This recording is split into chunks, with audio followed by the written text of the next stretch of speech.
A lot of chaos seems to be the name of the game on the world stage these days. Craziness, chaos, a lot of hypocrisy that is becoming unavoidable, that everybody who's paying any attention or even no attention at all somehow just seems unable to miss it. It's so obvious and blatant and in your face, and so is the absurdity of it all, it seems to me. And in the chaos, people are suffering. A lot of anxiety, a lot of anger, a lot of playing the blame game, pointing fingers at anyone but ourselves, as we humans like to do. Not a lot of real solutions being offered by the system, which to a large extent is the cause of the problems. Obviously, it's not going to offer the solutions, but it likes to pretend that it can, and people trust in the system. And as long as people trust in the system keeps getting its fuel to be able to continue on moving forward in the way it moves and works. And thus, the insanity perpetuates, because the system breeds it and perpetuates it. This is the mess we find ourselves in, but it's getting to be, theater of absurd. It's just absolute. I find it laughable. Some of the stories I see these days in the past weeks have just been like unreal. Like, is this actually happening? Like, and do people actually,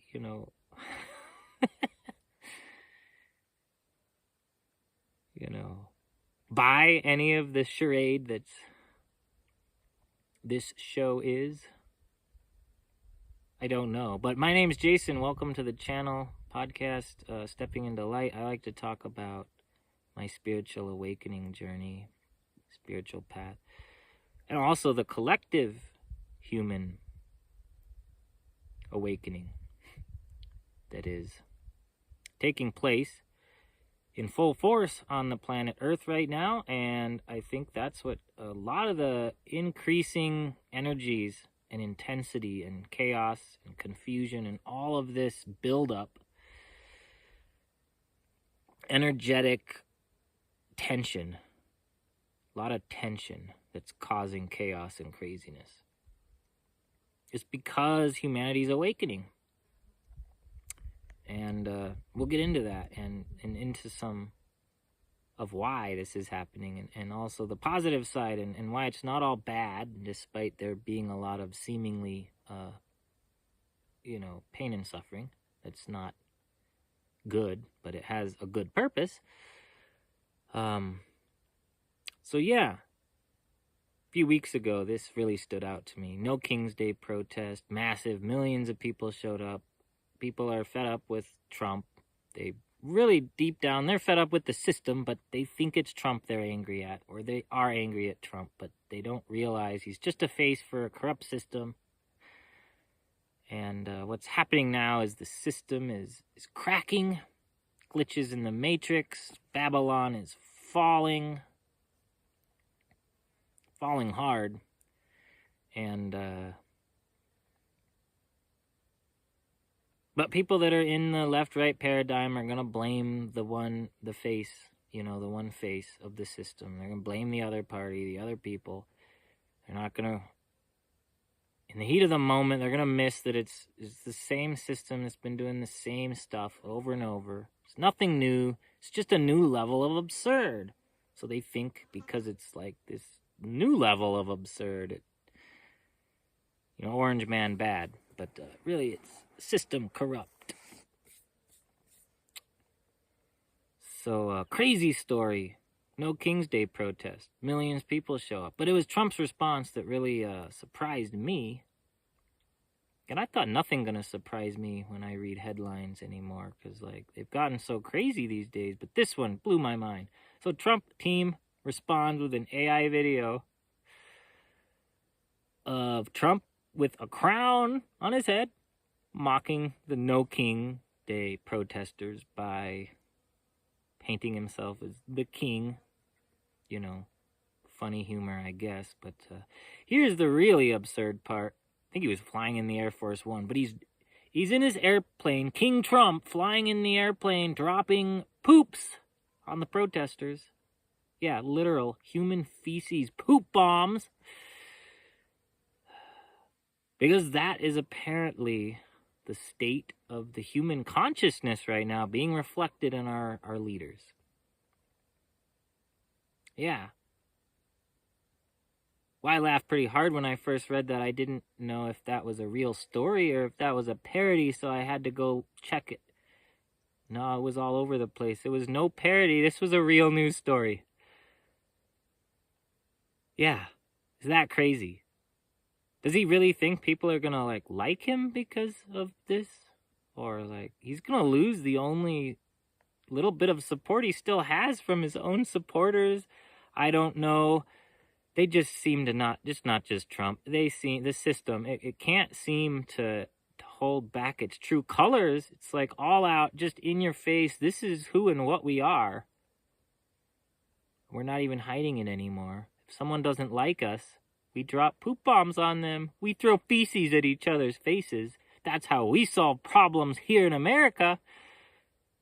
Yeah, if anyone thinks that that is how statesmen should act, or that that is positive or will bring any sort of solutions to any sort of problems, they're deluding themselves. Our government is delusional. Should go without saying. Anyway, just one little example of, if you still think that this system is has any good left in it, wake up, bro. Wake up. This is how nuts they are. Anyway, but sadly, it's not just all comedy and nonsense in that shape and form. It's much more real for a lot of families these days, here in America at least. Well, I'm sure all across the planet. Far worse than America in some places. But here, in the so-called land of the free and home of the brave, there's this program, food stamps. I guess it's officially called SNAP. It's been around, I guess, since Great Depression days. It's helped a lot of Americans through the years struggle to feed their families. Financial aid currently runs about $8 billion a month to give approximately $189, I believe I read, on average, to those getting this aid, to 1 out of 8 Americans. 1 out of every 8 Americans who rely on this, mostly low income, single moms, single dads, people with disabilities, people who don't work, people who can't work, people with chronic disease like myself. Well, I had chronic disease that I struggled with for several years. Long COVID, they called it. And I couldn't work, and I was using this. So I know what it's like. Whatever your political beliefs on government aid and how good or bad, necessary or unnecessary it may be, hopefully we can all recognize in our humanity that there are a lot of people struggling just to feed their families in the economic situation we find ourselves in, especially post-COVID. Rising prices, that the price of wages has not increased at the same rate as the fast rising price of housing, price of food, tariffs, causing increased cost of imported goods. Then on top of that, you have taxes that take some of that in, coming on and on it goes. Things are getting difficult, and people are really struggling to survive, and I feel it. A lot of people feel it for different reasons. A lot of chronic diseases on the rise, and then that causes a hindrance to working, which makes the situation that much more difficult. So, all that being said, is there's a lot of people out there struggling, and I think most people recognize that. A lot of homeless people unprecedented rates of homelessness in this country. Civilization, society, all of Western civilization. But the American society is really breaking down. And this is just one way in which that is being seen. Well, anyway, because of the so-called government shutdown, it drags on and might almost be over, but who knows. They're running out of food. No, running out of money for food for this program for SNAP, for the food stamps. So Trump wanted to block, said there wasn't enough money, or he didn't want to use the little money that was left to go to feed struggling Americans. So there's this big battle and all this. And so a lot of people for the month of November have no money. For the money they once relied on, it can only be used for food, but it's like $189 on average for food that they no longer have. So naturally that causes a lot of anxiety. It's also kind of begs a lot of questions, I think, for people when the same Trump who decided this was going to be his big fight, such a big fight when 2 courts ruled against him and said he had to pay it because the funds were actually there. He just wanted to use the funds for something else. I don't know what for. He appealed it to the Supreme Court. That's how determined the president is to keep hungry Americans from getting all the money they need to survive and feed their families. Interesting. Make of that what you will. I have no idea why that's the particular fight he has decided he is so determined to fight. Why is this the hill that Donald Trump wants to die on? This is going to be his legacy, was battling to the death, the metaphorical death, of course, but battling to the death to prevent Americans from getting, struggling Americans in an economy that's also very struggling economy, preventing them from getting financial help for food to feed their hungry families. Boggles the mind, doesn't it? Same Trump, I just heard, has announced he would like to give $2,000 to every single American. Apparently from the tariffs? Yes, the same government that not that long ago was saying they didn't have money to cover $189 on average for 1 in 8 Americans, but it does have enough money to give $2,000 to every single American, just as a bonus, apparently to try to win back the goodwill of the people and show that my tariffs did good, yay. I think people are starting to see through the charade. Glitches in the matrix, glitches in the matrix.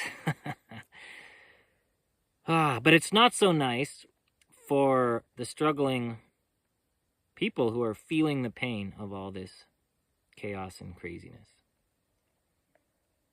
People who don't know how they're going to feed their families. People who, no joke, are being forced to choose between going to work to make money or standing in a line at a food bank to get a box of food so they can have a meal for their children on that night.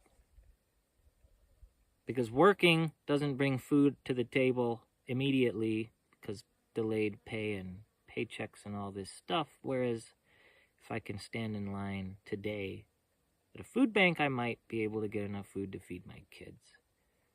This is real for a lot of Americans, and it's still absolutely nothing compared to what people all around the world in other much worse situations, much more difficult situations, perhaps most pronounced in Gaza, where people went for months without food, and many still wonder where they're going to get food for this week. Am I going to get a meal this week? Well, at least it's not that bad for a lot of Americans, but it's pretty bad. It's still pretty bad. And it's causing a lot of anxiety, and it's causing a lot of anger and anxiety doesn't solve the problem, and getting angry also doesn't solve the problem. It's going to keep happening. There's going to keep being more storms. The system is going to continue to crack, and it's going to get worse and more painful for those who are operating inside the system, who are operating within the framework and structures of the system. And even more so than physically speaking, mentally speaking. Those who are still in the frequency of the system, the frequency of fear. And but the system has to go, it has to fall, it has to die. The old has to die for a new earth to be born. And that's what's happening. It's definitely what's happening. A new earth is rising. Like the phoenix, the mythological bird that rises from the ashes to her glory. Yes, so a new earth is rising out of the ashes of the old systems, the old structures, the old institutions, the old ways. And in order to rise from the ashes, the fire must burn the old systems to the ground. Unfortunately, that's just how the world works. The old must die for the new to be born. It's a painful process.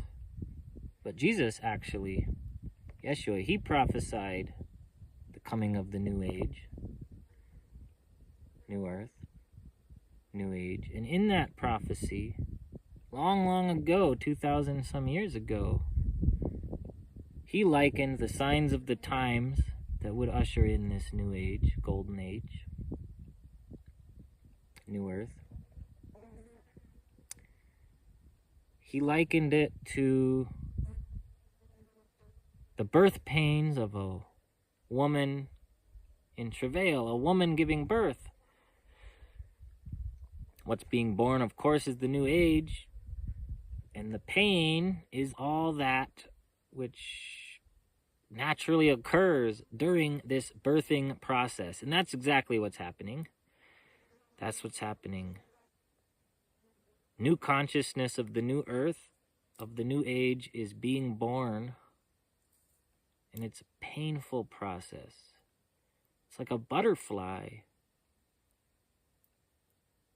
When a caterpillar is inside its cocoon, metamorphosizing and transforming into a butterfly, it literally dies and is turned into liquid. And it no longer exists. And then it is rebuilt and restructured into a butterfly with wings, at which point it emerges from the cocoon in all its beauty and flies away free. And that transformational process is very, very accurate, I believe, metaphor for the spiritual transformation of the awakening process, of the stage of human evolution, the evolution of human consciousness that is occurring collectively all across the planet, the Great Awakening. It's happening, it's real. The news won't ever cover it. The system does not want to cover its own death and demise, but it's happening, and it will continue to happen. And the pain's not all bad either, because pain is a catalyst for change. It's a very powerful catalyst for change and awakening. Anyone who has gone through an inner spiritual awakening process can tell you, can attest that it can be very painful, and typically, as least in my case, from my experience, in both of the major awakenings that I had, massive transformations that happened very rapidly were both preceded by extremely painful moments of time and very intense suffering, which caused the death of attachments to things that were holding me back, but things I was desperately did not want to let go. They were my security blankets. They were my identity. And I thought, they felt like, as they died, felt like I was dying. It was only a false identity that was dying. It was only an attachment that was dying. And these processes can last for short periods of time, and they can last for long periods of time. And perhaps a lot of that has to do with how willing we are to, how quickly we decide to let go what the process of life is taking away from us anyway. It's going to be taken away. Maybe in some cases, if we resist it, very strongly, perhaps our physical life will be taken along with it. For some of us, perhaps that's the case. But that's what's happening on a bigger collective scale. And everyone's in a different place, slightly different place, but this is where the collective energy seems to be. And this is how that process of awakening typically unfolds, especially during the points of the heightened pain, at the moments where we are catalyzed to actually change, to actually be forced to find a new way forward. They're very chaotic and confusing, because we're being forced to find a new way. And by the nature of it being a new way, we don't know how to move forward. And hence the confusion. So much confusion. And it doesn't help when we resist it. That only makes the process more painful. That only draws it out. So what does this shift look like, so we can get a better grip on it and flow with it and be in less resistance and not be so swept up in the chaos in our personal lives? Well, we can be reflective.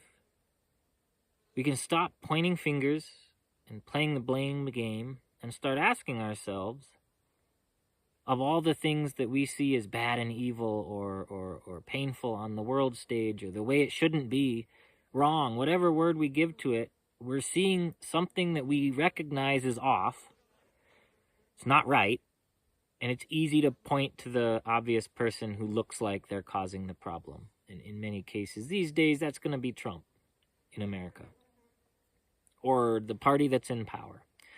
But if we can stop, just take a step back and just reflect on our own life, and how might I be a part of this very problem? How might I, even maybe not presently, but how have I contributed perhaps in the past to this problem? If I'm seeing a war, it really makes me angry seeing a war and all these innocent people die. Well, is there hatred in my heart for a fellow human being? It might not be as extreme to the point I would actually kill them. It might not be hatred of the same people. Perhaps it's hatred of the people committing the wars, committing the genocides, what have you. Still hatred.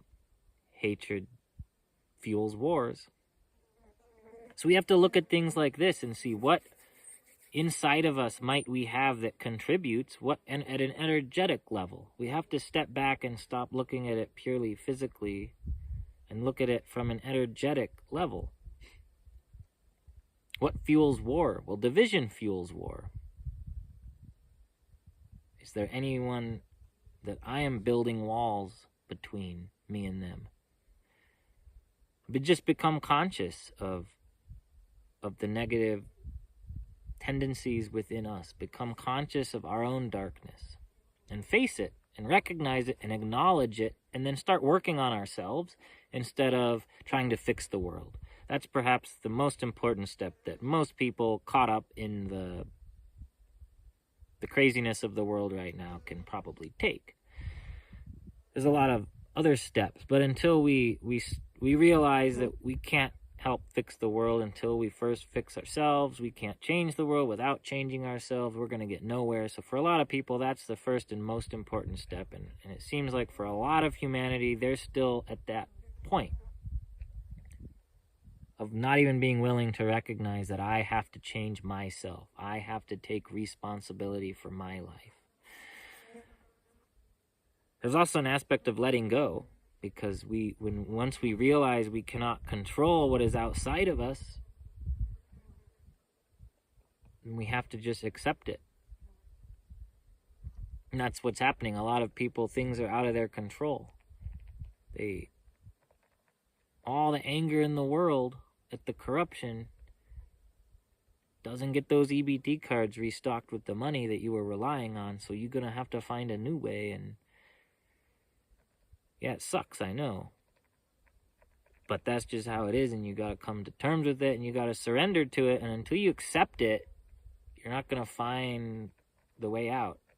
And the way out is not to fix the government. You can't fix it's not broken. This system is functioning exactly how it was supposed to function, how it's been functioning for hundreds of years, perhaps thousands of years, but definitely many, many centuries. It was divide and conquer. That's what it does. That's the old that's dying. That's the old systems. Fear, division, war, power over, service to self. That's what's dying right now. All of those systems. And they have to first die within us. Because the systems of the world is being fueled by all the people of the planet. Fuel it.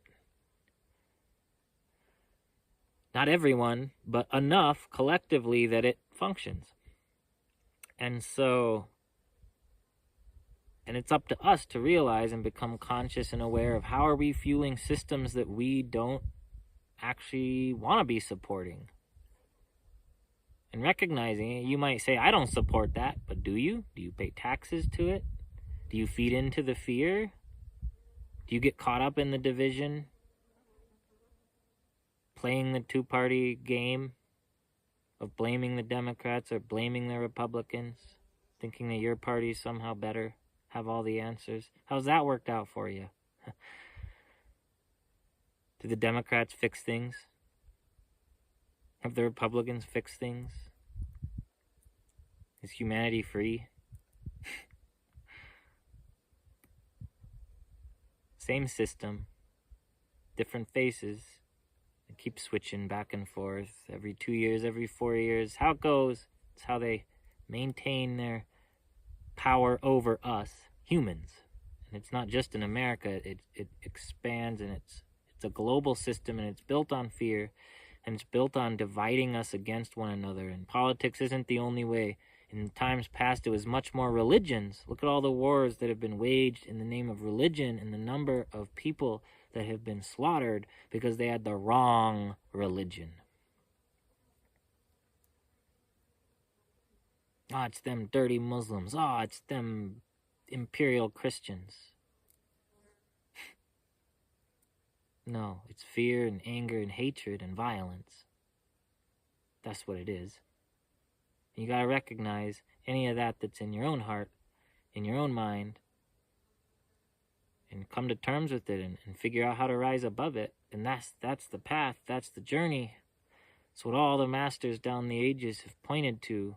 Kingdom of heaven is within you. It's within you. The answers that you seek, they're within you. You are the light of the world. This is what they want to suppress and keep from us. This is what their systems are designed to do, to keep us disempowered, disconnected. We got to move into unity. That's the shift. That's the transformation into love, out of fear into love, out of division into unity, out of the paradigm of power over, domination, control, destruction of the planet, all this stuff. It's pretty blatant and obvious for everyone to see the non-sustainability of the path that humanity is collectively on. We don't need to get into it. We all see it. It's just that we're too busy, most of us, I think, in survival mode, just trying to feed our families, that we can't do anything about it. But we can all do something about it. And life's trying to get our attention. The powers of light, the forces of light, far greater than only the ones that we see with our physical eyes. They're trying to get our attention. The planet is revolting against this destruction being wreaked upon her. She sustains us, Mother Earth. She sustains us, all the food, all of our building materials for our houses, trees, stones, all the materials we use, all the oil we use. All of this comes from the earth, and we just continue to plunder and destroy, cut down the rainforest for greed, for selfish purposes, in order to control and dominate, and because we don't know a better way, because we're ignorant, because we're ruled by people who don't want us to be free. But we can learn, and it's trying to get our attention. And all these forces and life and God, they're all trying to get our attention. It's like whacking us over the head over and over again. And we keep going. We like shake out of our sleep for a little while. We wake up and we look around. We're like, oh, something's definitely wrong. This is corrupt, man. Something's got to change. And then like 5 minutes later, we're like back on social media, like, they're bad and evil, man. It's them, their fault. Gotta kill them. Gotta get rid of them. Or we're back to working our, 60, 40, 60, 80 hour work weeks or whatever it is, slaving away in the rat race just to survive, and we forget that system's corrupt. We forget that we had this recognition that something's deeply, profoundly wrong, out of balance in this world, and we noticed it, but we didn't do anything about it, at least not for very long. At least not enough of us, or it would have changed by now. If enough of us had changed, it would have changed. It is changing. That's another thing, is there's a lot of good coming out of this that people can't see. Like, I was reading this article today. My one news story for the day I read today was about the struggle with the food stamp ordeal, and how it's really causing people to make different decisions in their lives now that they're being forced to, now that their food supply is being threatened in an unexpected way. They haven't had time to plan for this. It was like a last minute, you're gonna get their food stamps in November, and at the last minute, oh, sorry, we don't have money for it. And then a lot of confusion, and but we will have the money. Oh, but we don't have the money. Oh, but we'll have half the money. Oh, but we won't have it for weeks to come. So who knows when we're going to get it. And it's caused all this confusion, and it's very intentional, I believe, to keep people in the fear state. Fear, fear, fear. The more confused people are, not knowing what's coming next, and especially if it's a survival thing, gets them in that anxiety. And that fear, it eventually makes them sick and weak and disempowered, and unable to actually come up with a solution. So they come begging to the same government that put them in this place to begin with, and reliant even more so on the same system that screwed them over. But there's good coming out of it. So people are being forced to make choices, hard choices, and this is how people are prompted. This is how the universe works to prompt people to shift And it brings out the best in people. And for those who are just going to choose the dark side, it brings out the worst in people. But it will bring out the best in people for sure. It'll also bring out the creativity of people. Just look at the hurricane last fall, about a little over a year ago in October, I think it was, in the Appalachian Mountains. Hundreds of people died. Thousands of people lost their homes, lost literally everything but the clothes on their back. And a lot of pain and suffering, a lot of carnage, a lot of just natural disaster craziness as opposed to man-made. And but it was beautiful at some level because it brought people together, and Americans from all over the country flooded into the Appalachians to help rescue people and help get people back on their feet, and neighbor helping neighbor. That's what happens when everything, literally everything, gets ripped out from under you. When everything in your world that you thought you needed dies, you're forced to go within yourself. You're forced to rely on those around you as opposed to the systems that you once thought were, that humanity has made into idols and gods. And they're forced to actually go to the true God. Life, love, the oneness that holds us together, the power that created us, forced to go within ourselves, find true inner strength, connect to God, reach out for a higher power, reach out to a higher power until we find some connection, some guidance, some higher, deeper guidance than the surface level. Not actually real guidance that we rely on from the news, from all the teachers, the external teachers, and this society. Instead of relying on society and the stories we've been told, when everything we've relied on is taken away, when we got nothing left but our breath, we have to use our wits, we have to be creative, and we have to see the world in a different way. We have to come to terms with all that stuff. It wasn't actually us. It was our identity.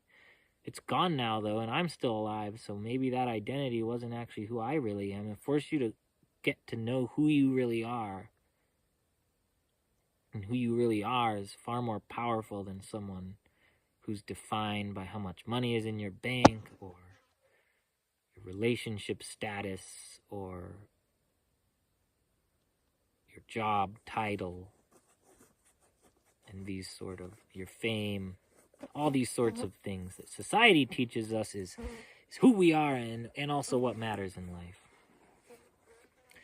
So this is what happens when that which we rely upon, but that is no longer in our best interest, dies. We are forced to reach towards what is in our best interest, forced to go within for strength. We're forced to form a connection with our heart, with our intuition, could say is our heart. We can't rely only on our intellect. Our intellect, the human mind, runs out of, in these situations of desperation, the mind can't find a way out, so we're forced to go inward and connect with intuition.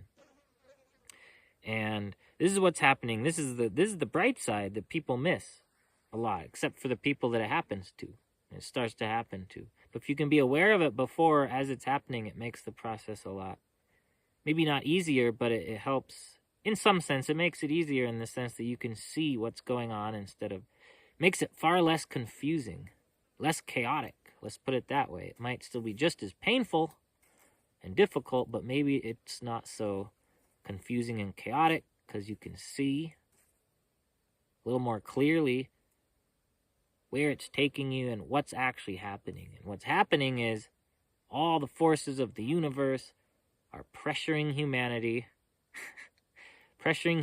to choose differently, to make the choice for love, not fear, to make the choice for unity, not division, to stop hating one another, killing one another, to recognize that if we keep doing the same thing we've been doing for centuries, it's leading us towards the brink of World War III.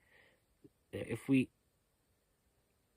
practice destruction as a lifestyle, then destruction is what we will reap. And we're on a path collectively, at some level anyway, towards self-destruction, annihilation. World War III, apocalypse, doomsday scenarios of nuclear world war would be might not actually destroy every human on Earth, might not destroy the Earth, it would come close to it. It would destroy the Earth perhaps for decades. And it could, in theory, wipe out the entire human race. And it seems like that's the direction that humanity in some way is collectively heading towards. I don't think for a second that that's actually where the majority of humans are collectively. I think humanity is, by and large, a majority of humanity does not want that, wants peace. We just don't know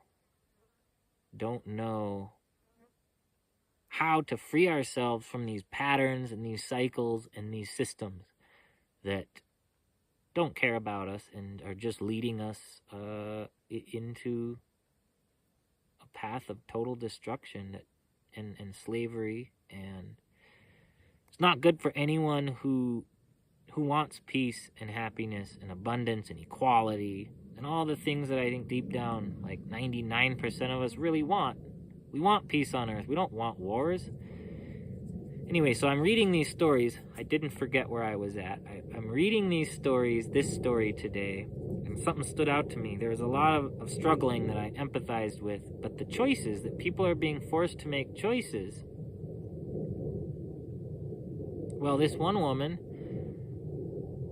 she had decided she had to give up her prescription meds in order to buy food, in order to have food for her children, for herself as well. And well, there's a bright side to that, especially if you understand that the big pharma is a big part of the problem. They're a big part of the problem. And prescription meds, they might have their place. Yes, for some people might need them, might help them for short periods of time, but in the long run and by and large, they're synthetic, they're toxic, they do far more harm than good, and they're not medicine. They don't cure diseases, they treat symptoms at best. At worst, they make matters worse. In a lot of cases, for example, antidepressants can cause people to become suicidal and kill themselves. That's just one example. But just watch the ads for the big pharmaceutical medicines, and you see all the side effects, and you all the warnings, and you see all the problems, that all the sickness that is not being fixed, it's not being cured by big pharma. So all that being said, it might feel really bad to this lady maybe to not have her meds, but in the long run it might actually be good, because those meds might have in the long run been doing more harm than good. And it might be rough. I don't know what kind of meds. Everyone's on different kind of meds. It might be really rough in the moment. But especially if this is done out of necessity and for a noble purpose, such as I'm doing this because I have to feed my family, life's going to respond positively to that, I believe. And if you have good intentions, those intentions are going to be rewarded. And maybe there's a lot of people that are it seems like, being forced to choose to let go of their prescription meds in order to have food. And maybe they're going to learn in this process of difficulty, these hard times, that these trying times, maybe they're going to learn that they're actually happier off their meds. Maybe they're going to learn they don't need their meds. Maybe they're going to get guided to a natural alternative, a real medicine that actually cures the problem. Maybe they're going to realize, whether intuitively on their own or stumble across a video or a book or a teacher or on and on, an alternative medicine practitioner could show up in so many ways, the guidance that someone needs when they need it, but it will show up in these times. Maybe a lot of these people are gonna, realize that this was emotional. This disease process, or these symptoms that I was being treated with these meds, that they helped, but I hated the side effects, kind of thing. A lot of people hate the side effects, but it's worse. It's worse. It's worse for a lot of people to not have the meds at all, or at least at first it seems like it's worse. Maybe in time it's actually not, but they don't know this until they've been on them for a long time, and the long-term negative effects really start to show. But maybe they find out that they've had patterns of anxiety or guilt or shame, all these things that contribute and in some cases cause disease processes in the body, and they are freed from these negative emotions that they've been suppressing, these negative patterns they've been unaware of, these negative beliefs that they've been enslaved to, limiting beliefs, negative beliefs that are behind the driving cause of all negative emotions, our beliefs, negative beliefs. So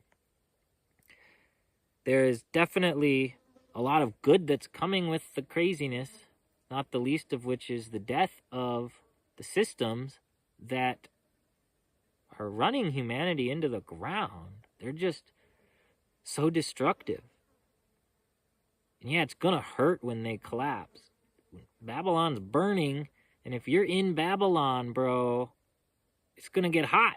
You're gonna feel that fire. It's gonna hurt. But I think it's written somewhere in the Hebrew prophets, "Come out of her, my people," speaking of Babylon. Come out. We don't have to partake of the consequences. We don't have to partake of all of the suffering that is befalling these systems. We don't have to fall with the system. And we're not meant to fall with the system. The systems, the old ways, the unsustainable ways are meant to fall away. They're not meant to destroy us. They're not meant to punish us. They're meant to show us that we don't need them anymore. And they're meant to show us, guide us, lead us to see, to find a new way, a better way. And it's scary because it's a way we haven't gone before, way of the heart, way of intuition, way of balance. Imagine returning to balance where the masculine and the feminine are in balance, where the mind and the heart work together instead of,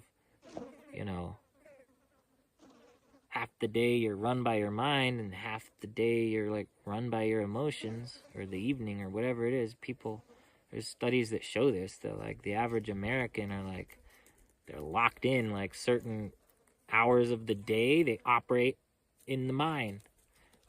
And then in certain hours of the day, like maybe they get off work, suddenly they're operating from their emotional center, their heart, and but not both simultaneously. And if both were in harmony, working together, then could have clarity and power. But because they're in one or the other, but never both at the same time, they've not brought the mind and the heart to be able to work together harmoniously, to the intellectual and the intuition to work in harmony, the left brain and the right brain into balance, masculine and feminine, material and spiritual, physical and spiritual. There's so many ways in which we need to be balanced in order to be empowered and in order to connect to higher guidance that is yearning to guide us into better ways. And if we can let go and accept and stop fighting the way it is and look for the good in the painful situations, and if we can go within And if we can stop suppressing what we're feeling, but also not cling to it, allow that anger to come up. People got to get angry with people who've been lied to their whole lives and are only just now beginning to see that everything they believed in, whether it's their church, whether it's the government, their political party, whatever it might be, these old systems. Obviously, not all churches are bad, but there's some really corrupt churches out there with pastors that prey on people, and people that come out of these churches have awakenings, realizations that this institution that I relied on for spiritual guidance for a long time was actually corrupt and taking advantage of my ignorance. So it is also with government systems. So it is with the world systems of domination in general. The forces of darkness, the negatively polarized service to self entities, both visible and invisible, operating on our planet. They've had power for so long. They're not giving it up easily. They're fighting back, but a lot of light is shining down on the planet. It's shining forth from within the hearts of so many millions of awakening humans. It's beautiful, and the news won't cover it, and they want us to feel like we're alone.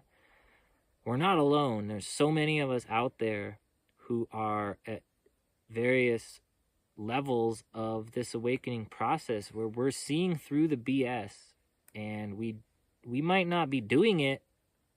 We might not know how to do it yet. We might not have learned how to do it perfectly. Not that perfection is necessarily even the goal, but we might just be barely just trying. But we want peace. We want love. We want to do better, and we're actually trying our best. And that's how I think the vast majority of humans are. We're stuck in these systems, thought control, mind control programs. And we have to become free from them. And they'll do anything to keep us in these loops, these patterns, these thought patterns. This mind control, fear, guilt, are two of the more powerful ones at play, for sure. And they're the chains we must break free from. And a lot of these external systems that are collapsing, that are cracking, that are falling, that are burning, that are dying, are the chains that have bound us for centuries, and they're finally being destroyed. And we don't have a choice anymore. Our chains are falling off, and it can be terrifying to be free from a prison cell in which one was the source of one's friends, one's social status, one's financial stability, one's money, one's food. It can be scary to be free when the thing that was enslaving you was also supplying you with so much of your basic survival needs. This is why we have to break free from survival mode.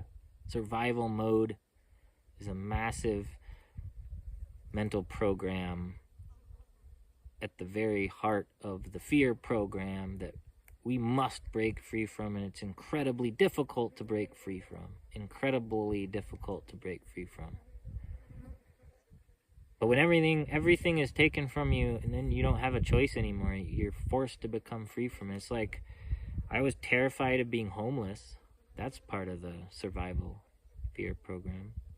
Having a home, a shelter over your head. I was terrified of being homeless for whatever reason. That was one of my instinctual fears, that I don't know why I was so terrified of being homeless. And it was part of the reason that I didn't do the camping lifestyle for so long, because this fear, the voice of fear within me kept telling me, if you let go of your business, I had a business in Montana, lawn care, landscaping, handyman stuff.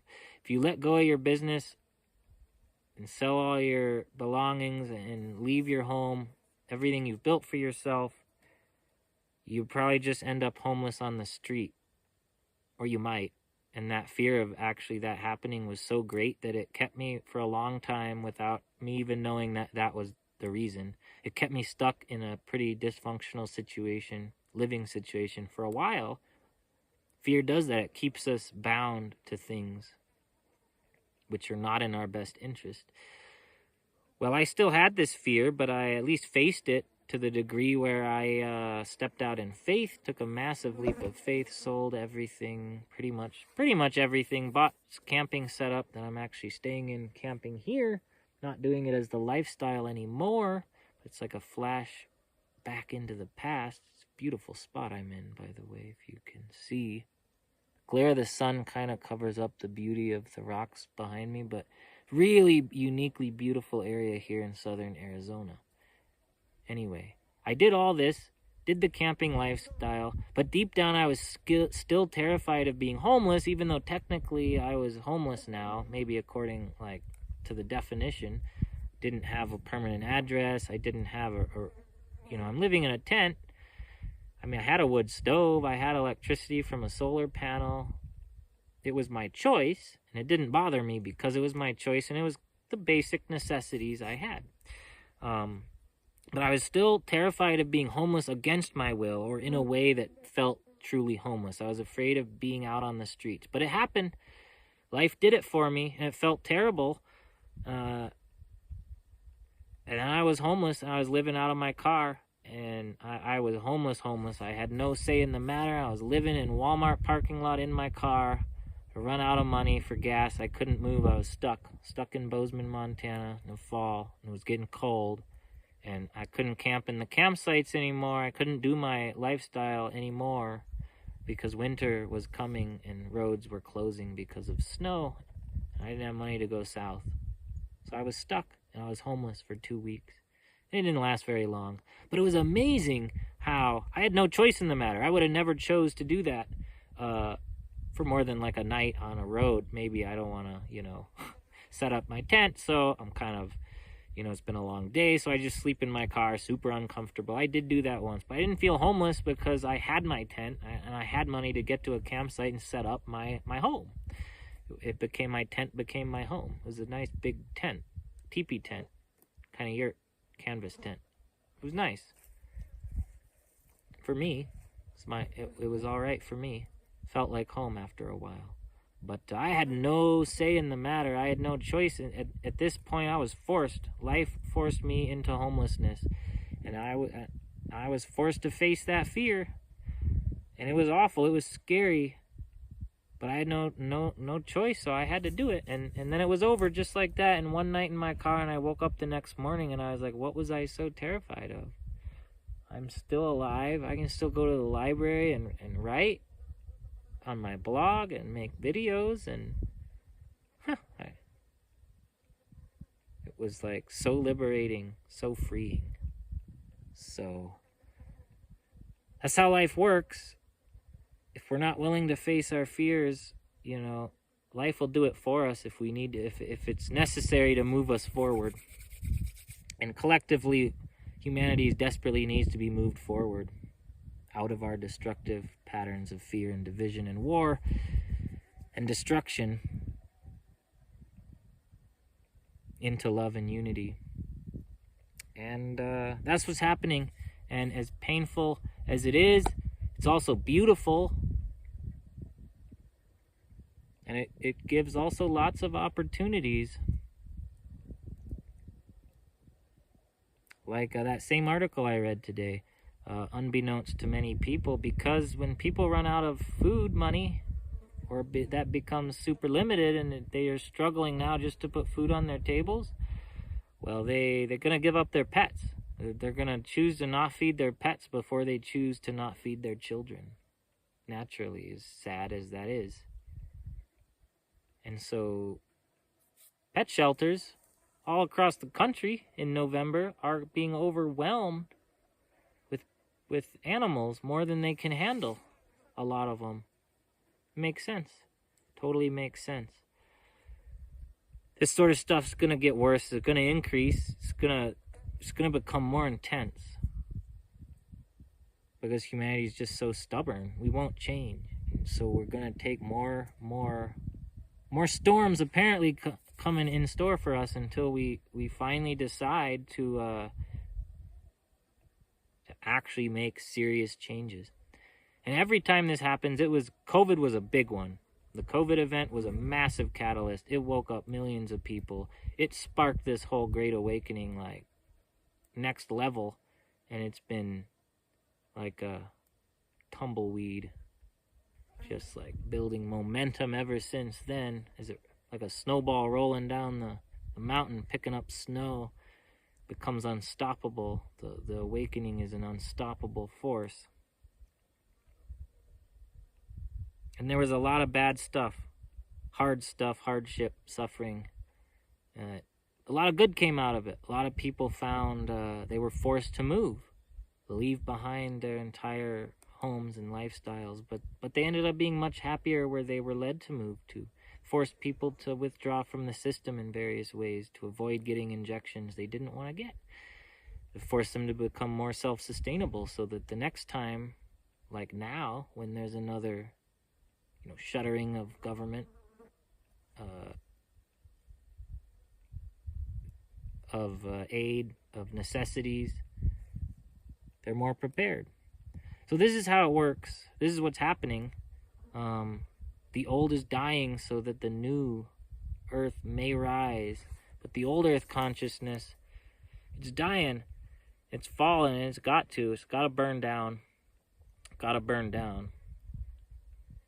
But the fire's not meant to burn us all up. It's not meant to burn you and me. It's just meant to burn the systems that enslave us so that we might fly away free. I could go on with examples upon examples upon examples from my life and from the world stage. But hopefully this has been enough. It's been a long enough video at 1 hour. But I hope this touches someone out there with a new perspective, and I'll probably touch on this topic more than once in future videos as I have the time. Well, everyone out there, hope you have a wonderful day or evening or whatever time it is wherever you are, and until next time, I will be back. This has been Jason. Peace and love to everyone out there. Stay empowered. Don't fall for the fear. Don't fall for the games. Go within for the answers. It's not the end of the world. It's just the end of the systems holding us back from becoming who we were born to be. On that note, I will leave you with that.